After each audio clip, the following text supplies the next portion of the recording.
All right, good morning and welcome to another edition of Suddenly Single Kitchens. And we're gonna stir up some spaghetti sauce today. We're gonna call it Suddenly Single Spaghetti Sauce and Brats. Now this was inspired by a very dear friend of mine who made some spaghetti over the weekend, sent me the recipe, and yes, it looked absolutely delicious, and I'm sure it was.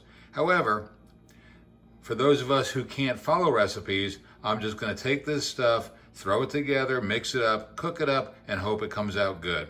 So let's see what happens. All right, we're gonna get our brats frying in the frying pan. We've used our olive oil. We've set it on 7. This is maybe on a little on the high side. I'm just gonna knock it back to about 6, 5. Let them cook. We want them to cook through. Now I've camped out or cooked out with brats over the fireplace or over the fire and over the grill.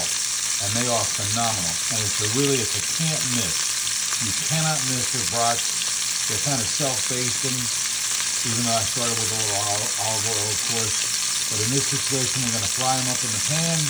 My plan is to make more or less a meat sauce with brats on the side. How can anything go wrong with that, right? All right, see you later. So after 2 minutes, I've turned them, and we still have the heat on 5. I've turned them. You can see that they're getting nice and brown, and we're just going to keep turning them to keep them from getting burned on one side and raw on the other. All right, so you can see that they're continuing to brown up nicely.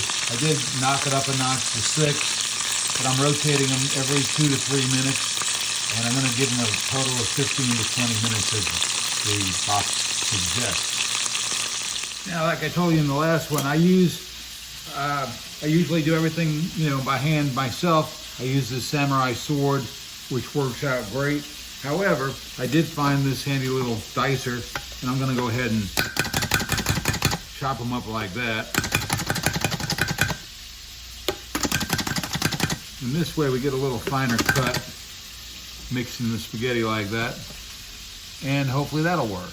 As opposed to this method where it works great until you get down to your fingers, and then it can get a little dicey.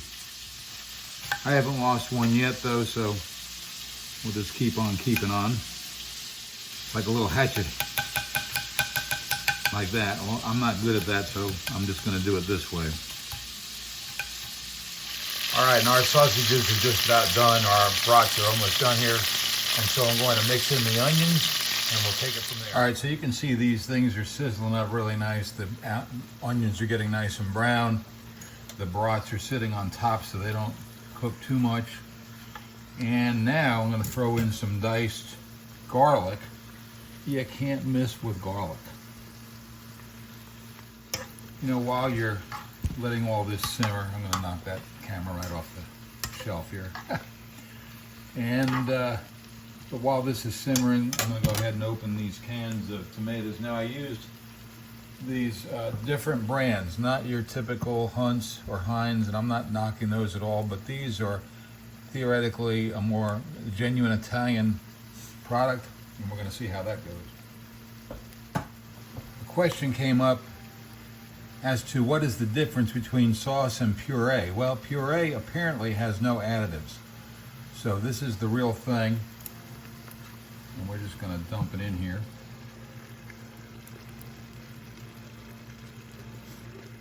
Alrighty, I forgot already to fish out those extra brats because I'm going to put them on the side. I'm going to chop up 1 or 2 brats, put them in the sauce, but I got carried away here. So we're just going to turn off the camera while I fix it. Alright, so I've got my meat chopped up on the side, 2 or 3 of the brats that we'll sacrifice to the sauce gods here and mix it in. And then that way, we have turned our marinara into a meat sauce, but we've got the brats on the side to do more like the traditional spaghetti and meatballs. All right, now I'm gonna add the San Lorenzo style Italian petite diced. I believe this is gonna give us a little more texture and a little more liquid. Oops, there it is in the screen. All right, we'll pour this in.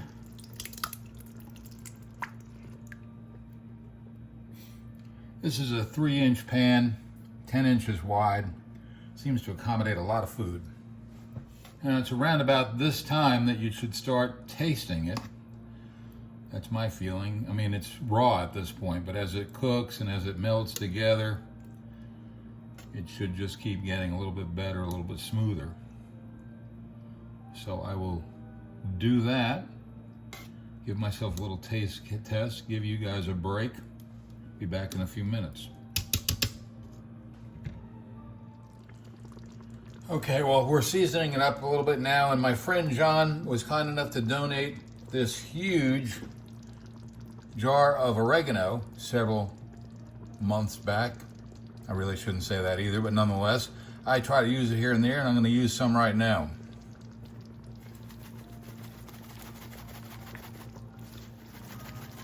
It's a little reluctant to come out. However, that might be a good thing because you want to taste it before you overdo it. Well, thanks, John. That oregano is blending in there just nicely, tasting good. What I'm going to do is add a little salt.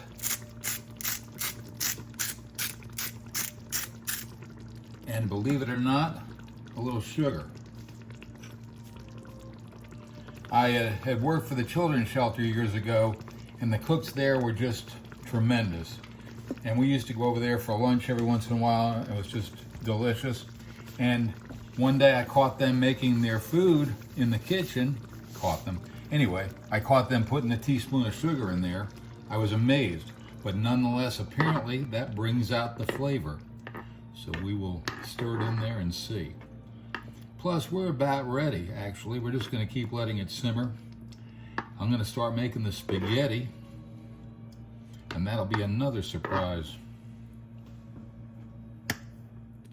Well, as I mentioned, one of the fun things when you're using an induction cooktop is watching water boil. So let's give it a shot here. Turn it on high.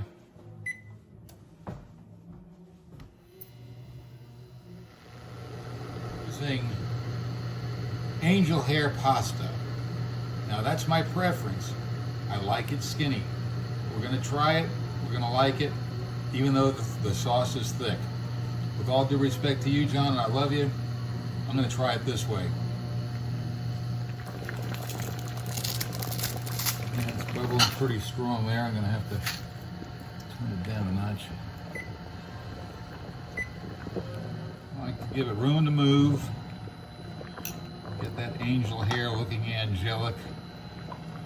Keep it nice and separated. And it says 4 to 5 minutes. I should have put the timer on. I'll just add 1, 2, 3, and we'll gauge it from there.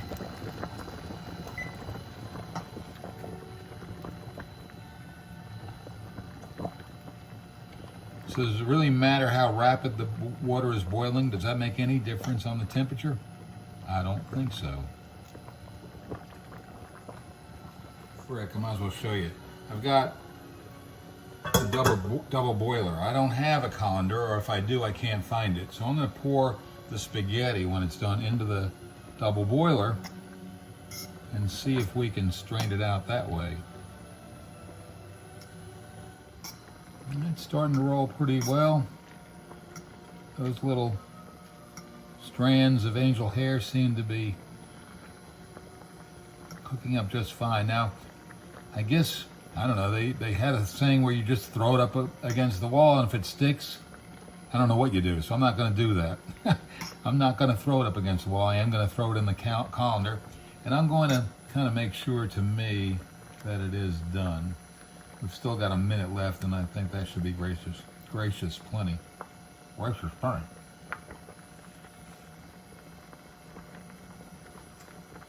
I could try a little to the side.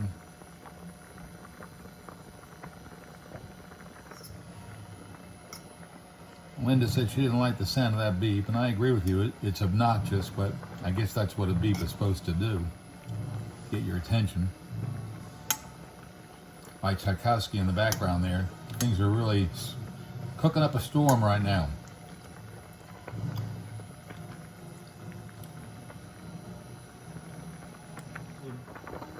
I think we're hitting the nail on the head right about now. I'm going to go ahead, take this off the heat, I'll angle the camera here and we'll see what happens. For the clanging and banging. And there you have it. Now we've got our spaghetti in the double boiler.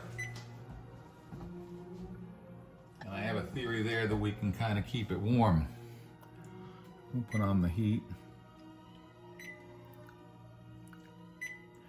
And we will now make us a plate. See you in a few.